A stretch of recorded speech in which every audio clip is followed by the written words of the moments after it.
What's going on, guys? Tobin here with you. Thanks for checking us on out. The Bucket, the Boy Wonder, Baby Goat, whatever nickname you want to call him.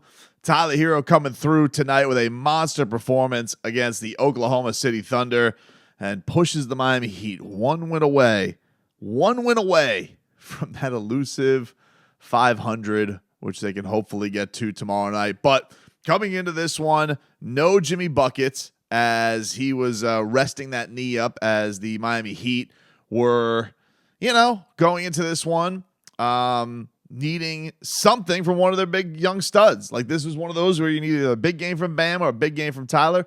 Both would be a nice plus. And tonight it was really Tyler Herro who tied a regular season career high, 35 points, 9 of 17 from downtown. So he was absolutely lighting it up. Which was a career high for him from downtown, and hit the clutch bucket at the end to give Miami the lead and frost this one away and give the Miami Heat a much-needed win. He hit it with 5 seconds left. Little 19-foot pull-up jumper, went full ISO after the timeout. And what do you know? Miami was able to pull out of this one and get themselves a victory. Was one of those games where it could have been really frustrating. The result definitely dictates how you look at this one, because a lot of people have made, Tyler's best scoring games, they haven't had a lot of success. Well, they needed every one of his points tonight. He was certainly an absolute monster. And you talk about a game where you're going into this against Shai Gilgeous-Alexander, who's having just a phenomenal season for the Oklahoma City Thunder, and he gives them 27, 8, and 7. And, you need your other backcourt guy to kind of stand up there and say, hey, I'm gonna put a stop to this, and especially when Bam wasn't having the best night from the floor, he fouled out of the game, so they really needed to come up with something there. But this was one of those games where they get out to this monster lead with the 3-point shooting. They get a 21-point lead, gets iced down to like 12 by the end of it. You're like, I don't know how I should feel about this game. And lo and behold, you have yourself one of the our old friend Turd Quarter showed up. You get outscored 32-22, and you find yourself in a situation where you're in a battle. You're in a serious fight with OKC, going blow for blow with them. And at this point, there's not really style points with Miami. You're just trying to rack up wins. This is the first time this year Miami's been able to rack up back-to-back road wins. So you're going to take him how you can get him. And if it does come on also the back of Tyler Herro having one of his best games of the season and really leading the Heat to victory, especially coming off of, him missing the game winner the other night. He's had a couple of these now this season. They really do rely upon him in those moments. Certainly we know when Jimmy Butler's in there, that's usually going to be his shot. But Tyler's never been a guy who is shied away. And I think that it is great to start seeing him heat up from 3-point range. I think over the last 8 games, he's shooting like 47% from 3. He's absolutely killing it from downtown.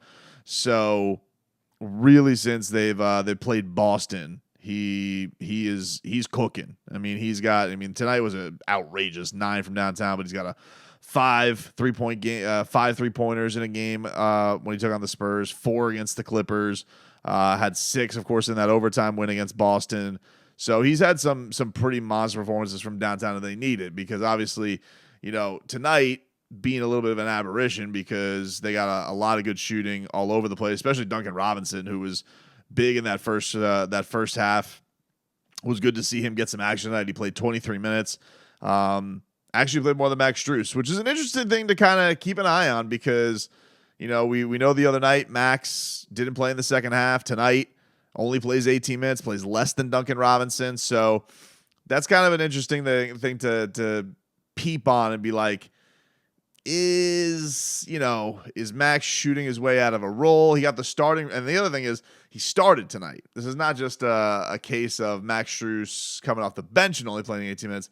He started in place of Jimmy Butler. So an interesting thing. I thought also for tonight, best game from Victor Oladipo. He was a plus 18 tonight. Monster performance. He gave the Heat the lead on a Caleb Martin steal and got it to Vic on the fast break from Caleb. They take a 108-106 lead. Got an and one on it too, but missed the free throw. So really, really great to see that from Vic. He was absolutely dynamic, and tonight you saw him really put that perimeter defense at times in a good way. He had 3 steals tonight. Kind of just did a little bit of everything. This is perfect Victor Oladipo for right now. Certainly, I'm sure he thinks of his ceiling as being higher, but giving you 12 points on 8 shots, 4 rebounds, 3 assists, 3 steals, like you're gonna take that all day from Vic. They just need they need. There's a lot of things out there right now with Miami, and the first thing they got to check off is trying to get back to 500. And it's gonna be tomorrow they're taking on Houston, who's been on a little bit of a surge lately, especially at home. Everybody looks at them and say, "Wow, they're not a very good team," but they have beaten the Suns, the Bucks, the Sixers at home recently, so they've had success in their own building. So I don't think this is a game Miami can just cakewalk through. I don't think there's really any game, quite frankly, Miami can cakewalk through. It feels like very much they got to give everything they got in every one of these, and I think that they played with their food a lot today, and it almost burned them again. They got such a sensational game from downtown today, and I think that they were thinking, it's one of those nights, easy breezy. There are no easy Heat games. I was doing this on the radio show the other day, and Miami's literally got 2 blowouts that you could consider, and it's one against the Hornets, and then there's that one against the Blazers way back when the Blazers were scorching hot. The Heat roll in there, and then they got Damian Lillard got hurt, and Chauncey Billups benched everybody by the third quarter. By the fourth quarter, so they basically surrendered that game after 3. But most games Miami has been in, they have been dog fights. And take with that what you will, good, bad, and different. I mean, yeah, it's certainly some easier games. This was definitely a different feel than the Pacers game, which was a slop fest, slugfest, defensive matchup between 2 teams. And this one was more, a little bit of run and gun, some great 3-point shooting. OKC's got some exciting young players, SGA being, really playing as good as anybody in the league right now. Obviously, he's doing it on a bad team, but he's looked absolutely tremendous.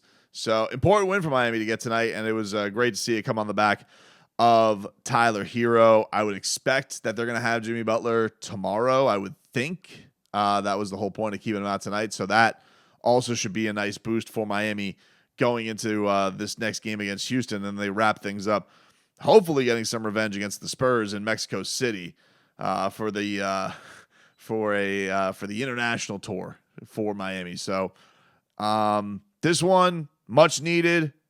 Big onions from Tyler Herro. Clutch defense from Victor Oladipo. Clutch defense from Caleb Martin.